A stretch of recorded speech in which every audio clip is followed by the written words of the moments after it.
On est toujours au Père Guimet là-bas de Mouchoutav le Tsar et l'Achlama, et la question elle est de faire honte à ses enfants, ou de vexer ses enfants.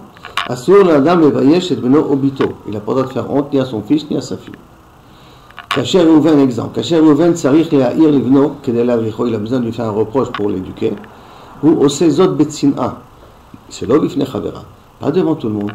Prends-le à part et fais-lui le reproche que tu veux le faire. Kedei lema'ed beboshto, pour diminuer la honte qu'il peut obtenir. Anagazo ihi nechona umechuyevet mi'ikar din. C'est une anaga, c'est un comportement que la halakha nous l'impose, le din l'impose. Mais l'autre mishum midat chassidout, ce n'est pas uniquement une midat chassidout, c'est un comportement de tzadikim. Non, c'est une halakha. Tu veux prendre ton fils, te faire un reproche, ne le fais pas devant les autres enfants. Par exemple, à moins qu'il y ait une raison éducative, il ne faut pas que les autres enfants fassent une bêtise. Et prends-le à part et engueule-le à part. Ne l'engueule pas devant tout le monde. Un enfant qui a traversé l'eau de Mavachatsaya. Non, il faut pas. Faut que tu lui cries dessus. Bah, tu as raison. Tu poses une très bonne question devant un Mavachatsaya. Tu dois le crier. Les autres enfants, mais pas devant tout le monde. Ça va se refroidir l'histoire. Pourquoi ça s'appelle un Ben Adam qui est méchaner. Il ne se refroidit pas. C'est maintenant. Il ne se refroidit pas. D'abord, tu le prends, pas devant tout le monde, tu le mets dans un coin, et là, tu le fais le reproche. Tu vas dans un coin de la rue que tout le monde ne voit pas, tu le mets de côté, tu lui donnes le dos au public, et là, tu peux lui faire le reproche au petit. Éviter de rajouter des hontes qui ne sont pas là. Les mamans tunisiennes avaient crié mon fils, ne casse pas, c'est dangereux, c'est pas un reproche. C'est pas faux. C'est pas mais tu fous, qu'est-ce que tu crois, je vais t'envoyer une gifle. C'est pas ça. L'enfant il va être gêné du fait que sa maman lui a crié devant tous les copains qui a traversé. Parce que traverser, je crois que les enfants ils peuvent comprendre. Mais des fois, l'enfant ne s'assied pas comme il faut à table devant tout le monde. Ou la mère lui crie dessus.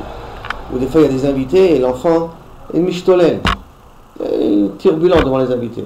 Et la femme elle est honte et il commence à crier sur l'enfant devant les invités. Ça y est, Issour.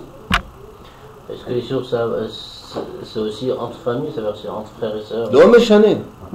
À partir du moment où ça n'a pas une utilité éducative, faire un reproche à un enfant devant tout le monde qui augmente la honte qu'il a, c'est Issour. Mais autre caché. Ah bah c'est la médecine. Et en plus, la mechila d'un enfant, on a déjà dit qu'elle n'existe pas. Et s'il a prévenu avant? Il a prévenu avant les voilà. Mais un enfant, ça reste un enfant. Un enfant, ça reste un enfant. Un enfant, ça reste un enfant. Même si tu l'as averti. On a fait Atra. Hein? On a fait Atra. Atra, mais Atra, c'est pour une grande personne, pas pour un enfant. Mais comme ça criait devant tout le monde, le faire devant tout le monde, c'est pas crier, mais. Prends dans ta chambre, je t'ai dit de ne pas venir dans ta chambre. Comment ça, je dois te dire? Ça, il faut faire attention. Pour se venir. Il faut faire attention. C'est le haut caché. Après, c'est la médecine. Faire attention de ne pas vexer ton fils et ta fille. Tu veux le faire un reproche, prends-le dans un coin, fais tout le reproche que tu veux. Mais pas devant tout le monde quand tout le monde-là n'est pas bénéfique. Si tu fais ça pour que les autres enfants ils entendent, que les autres enfants ils comprennent, donc il y a un côté chinouchi ici. Et pour le petit qui a fait la bêtise et pour les autres. Ça, on peut en parler. Mais si tu le fais uniquement parce que tu es énervé contre lui, sans trop réfléchir, tu te décharges sur le garçon, là tu as ouvert un Issour Shem Yirachem. Va demander Mechila à cet enfant après. Et quelle gamme tu lui as fait aussi au niveau éducatif quand il va grandir? Quelle séquelle tu lui as laissé dans son... Les enfants, ils savent que...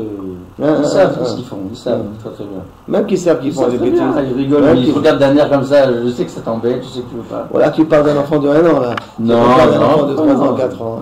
L'enfant de 3 ans, 4 ans, il comprend, quand tu l'engueules, il a envie de pleurer. Tu vois, il est devenu plein, il ne bouge plus des fois. C'est qu'il faut faire attention. Mais même s'il y a un côté chinouri, il a quand même eu honte. Oui, mais là, c'est chinouri constructif. On a dit ici, c'est chinouri constructif. Et j'ai pas d'autre moyen que de faire comme ça. Vous avez ça là. On a vu, il y a 3 conditions. Il y a toujours le moyen de le mettre de côté. Midastab, ce cas-là, tu le feras quand tu as vu qu'il a fait 3 fois, 4 fois. Et que le petit n'a pas voulu comprendre. Et tu as voulu lui faire un bon choc pour pas que les autres commencent à copier de lui. Et tu as voulu lui faire le reproche devant les enfants. Oula, il s'est mal d'abord. Parce que tu as déjà essayé d'une autre manière. Ça n'a pas marché. Tu as essayé de le raisonner, ça n'a pas marché. Tu n'as pas trouvé d'autre moyen que de le vexer. Mais il faut comprendre que ça, c'est des séquelles qui vont rester par la suite. C'est pour ça qu'il faut utiliser ça le minimum possible. Dans le éther, le minimum possible. Dans le Issour, malheureusement, je vois ça dans les magasins, je vois ça dans les rues, je vois ça un peu partout. Comment les parents crient sur leurs enfants. Et là, j'ai dit, donne-moi la main, j'ai dit, il n'a pas avancé. Oh, regarde, qu'est-ce que tu causes au gosse par rapport à là-dessus. לא פשוט. être juif זה לא פשוט. beaucoup de... Ah bon?